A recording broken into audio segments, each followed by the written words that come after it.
জুলাই গণ অভ্যুত্থানের পর দায়িত্ব নেয়া অন্তর্বর্তী সরকারের প্রথম বাজেট ঘোষণা করা হবে আগামী ২রা জুন। তার আগে নতুন বাজেটে উন্নয়ন ব্যয় চলতি অর্থ বছরের তুলনায় প্রায় ৩৫,০০০ কোটি টাকা কমানোর প্রস্তাব করেছে পরিকল্পনা মন্ত্রণালয়। রোববার রাজধানীর শেরেবাংলা নগরের এনএসি সম্মেলন কক্ষে অনুষ্ঠিত বৈঠকে নতুন অর্থ বছরের জন্য বার্ষিক উন্নয়ন কর্মসূচি বা এডিপির আকার ২,৩০,০০০ কোটি টাকা অনুমোদন দেওয়া হয়েছে, যেখানে উন্নয়ন প্রকল্প রয়েছে ১১০০-র বেশি। বৈঠক শেষে পরিকল্পনা উপদেষ্টা জানান ৫৮% কাজ হওয়া বিআরটি প্রকল্প শেষ করতে আরও ৩,০০০ কোটি টাকা লাগবে। চলমান সব প্রকল্প শেষ করতে নতুন বাজেটে শিক্ষা ও স্বাস্থ্য খাতে বরাদ্দ বাড়ছে না। ছোট ছোট কিছু প্রকল্প আছে, কিন্তু বড় প্রকল্প অনেকগুলো আছে যেগুলোকে আমি গিলতেও পারছি না, ফেলে দিতেও পারছি না। আগামী বাজেটের আকার ছোট হচ্ছে জানিয়ে উপদেষ্টা বলেন, বিদেশি ঋণে নির্মিত কর্ণফুলী টানেল কিংবা তারকমানের রিসোর্ট কোনো কাজে আসছে না। কর্ণফুলীর নিচে টানেল করা হয়েছে, এই টানেল দিয়ে কোথায় যাব সেটা আমি জানি না।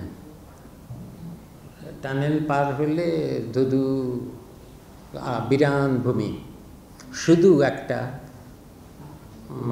৫ তারকা না ৬ তারকা বলে কিছু আছে, ৬ তারকা একটা রিসোর্টের মতো আছে, আশেপাশে আর কিছুই নাই। এখন এটাও তো একটা প্রকল্প। এই রিসোর্টটা, টানেলটাও ব্যবহার হচ্ছে না, কারণ কোথায় যাবে। আর তার অন্য পাশে একটা রিসোর্ট আছে, সেই রিসোর্টটা 5 স্টার হোটেল বা তার মতো অনেক খরচ করে করা। এখন এটা প্রকল্প হিসাবে, এটা যদি প্রকল্প ধরি, এখন এটা প্রকল্পের মধ্যে নাই, কিন্তু এটাকে কিছু করতে গেলে একটা প্রকল্প হবে। এখন এটাকে দিয়ে কী করা যাবে? তাই ঋণ নিয়ে মেগা প্রকল্প করে বাজেটের আকার বাড়ানো হবে না।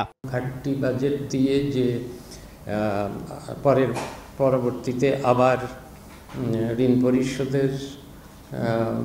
পরিশোধের দায় চাপে।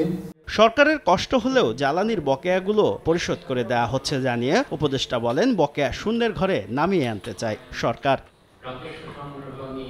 শুভ খান, সময় সংবাদ, ঢাকা।